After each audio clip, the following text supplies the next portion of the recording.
Stumpy was a cruel name given to him by some dogwood trees. He was not stumpy, but not wide in trunk enough to avoid ridicule. He was merely a quick-growth ash sapling. Oh, how they taunted him when passerby would rest under the dogwood grove. You hardly cast any shade. Man doesn't even coppice your branches. Pathetic root growth. And on they went with every season. Stumpy grew to despise man and other tree kind. Truly, he hated all but himself. He would share no nutrients, swat away bees and other pollinators, shake himself fiercely to cause branches to fall on the passerby. Despite his growth in width and height, the name Stumpy never escaped him. The only future to bring him joy was one of fire. Fire on the trees and fire on man. Could he hate and cause more damage to the world, he would. Like many spring days when all were in bloom, Stumpy sat festering, thinking of the awful ways he would have other trees tortured. He heard, before he saw, one of his least favorite man to traipse through the woods. A brutish, babbling bonehead known as Bedford. He was dragging along some poor dark-eyed maiden. Stumpy knew this fellow all too well. Once a year, he managed to convince some poor sap to go on an adventure through his grove. Stumpy crossed his branches and hoped, but his thoughts were cut short when he saw Bedford stopping at Stumpy's vase. Dropping his axe, throwing his hands towards the sky, and with a regal tone only possible to be done by someone who had never heard a regal tone for more than an afternoon in court, Bedford proclaimed, "We shall camp here for the night. If shalleth a fire startereth." The pale-faced, sleepy woman half attempted to raise a hand in objection and mumbled, "It is midday, and my grand foresaw it in her knees a warm night. What need of a fire do we have?" Bedford turned over his shoulder like he had heard an odd sound and said, "What? I did not hear what you said."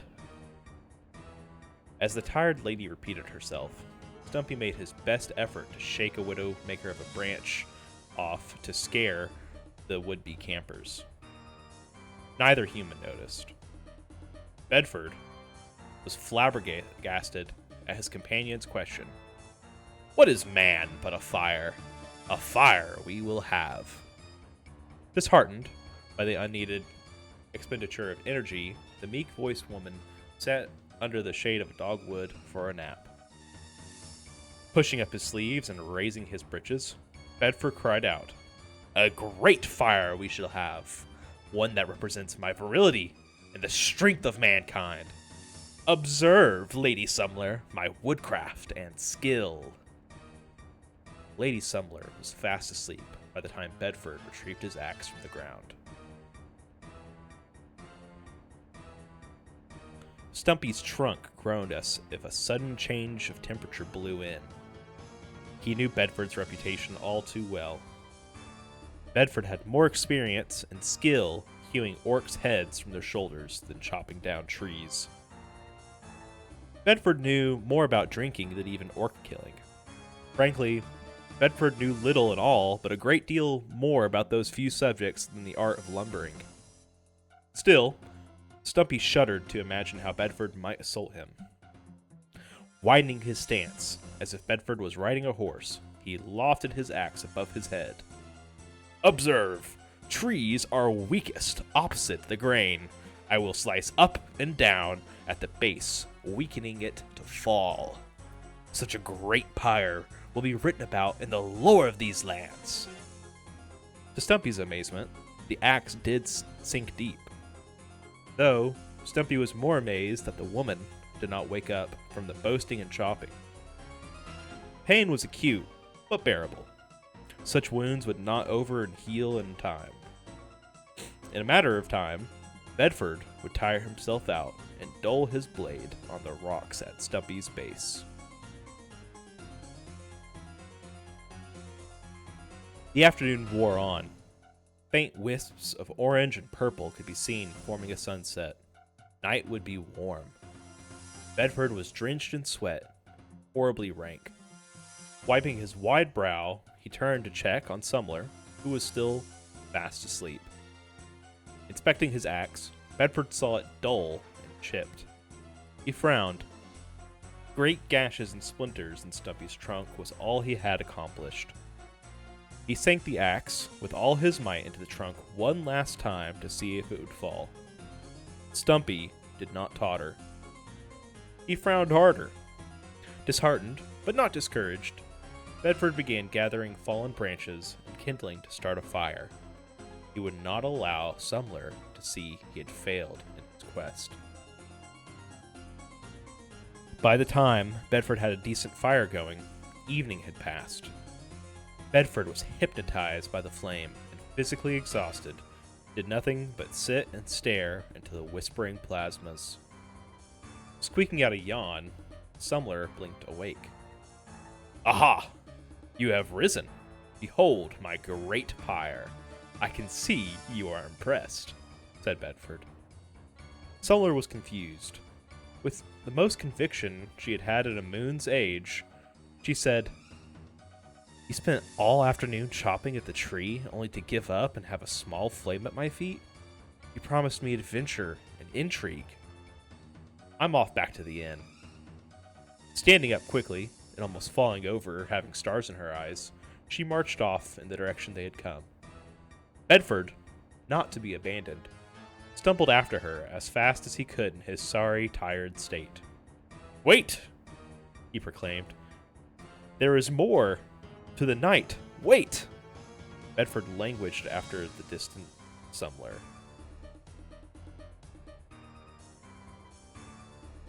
Moment after moment had passed. The humans had not returned.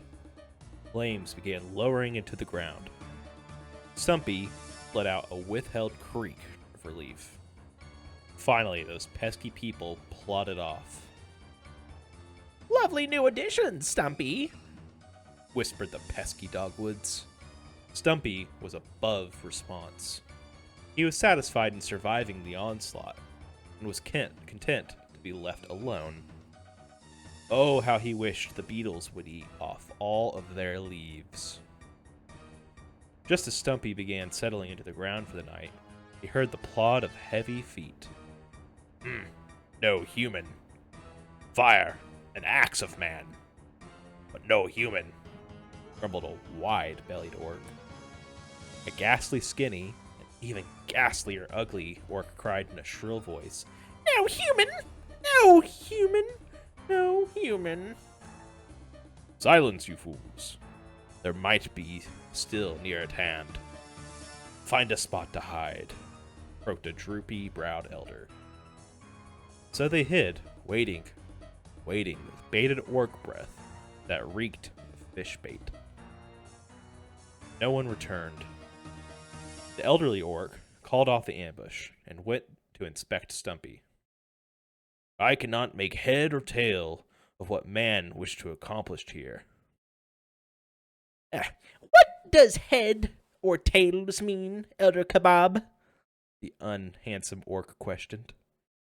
The wide-bellied orc spoke up. A book read should not crude dirt drawings, goblin draw. Mean elder not feeling well. Kobab decided not to correct him. Oh, great tree spirit, speak to me, prayed Kebab. What should be done with this wounded tree? Speak now, if we should be on our way. Stumpy attempted a groan that sent splinters and moans of settling wood through his injuries. Kobab frowned, wishing the spirits kept quiet for once, asked, Oh, tree spirit, please speak up a little louder if we should really leave this tree to its leaves. Stumpy attempted another rustle and cry, but Kebab was unimpressed. Grab the other end of this saw, Widled. Let us put this tree out of its misery. We need a pyre tonight anyways. The spirits told me it would be cold. Bob's knees told him it would be a warm night, but he preferred to be warm than a little cold. Not wanting to insult the spirits, the orcs went off work sawing. Stumpy could not keep his protests secret this time. No trunk would mean the death or endless hazing from the dogwoods. Shaking with laughter and wind, the dogwoods barked endless jabs and insults. Stumpy, through the pain, physical and spiritual, found he could hate more. Quickly tiring, orcs had just finished sawing through Stumpy's core when Kebab called a halt to the action. He relayed to others through sign he heard man steps and to take their ambush positions. Stumpy, unsure if he wished the orcs would put him out of his misery or not, had heard the humans approach. Yes, I'm quite sure the stars are lovely on the hill next to the fire you made. Do we really have to go all the way out here to see them? Moused Sumler. Bedford, now sticky with dried, cool sweat, was pulling her by the arm and attempted to reassure her that this was of the utmost importance, to be alone with her on the hill under the stars by a campfire. Bedford and Sumler huffed into the camp, tired from running downhill and then back up. Going to his knees, Bedford started the fire back up from the glowing embers. The young orcs waited for a signal from their elder, who, unknown to them, had fallen asleep. Sumler looked towards the star-filled sky, past the campfire-lit canopy, and smiled. More lights than one could count painted a spectacle only to be found atop the hill they stood. "This is actually lovely, Bedford," she said, before turning to face him with a sleepy grin. She met Bedford's eyes, his wide face illuminated just the same as the canopy, and thought it made him more handsome. Unfortunately for her, she also met eyes with the ghastly orc crouching behind a bush, some distance behind Bedford, whose ugly, grinning face was made more hideous by the flame's radiance. Sumler's scream pierced the night. Birds flew from their roosts. Dogwoods shook, and Kebab was pulled out of his pleasant slumber to yell, "Charge! Fletch their tear!" Aguk did not need to have Widled explain this strange phase. He knew he must kill.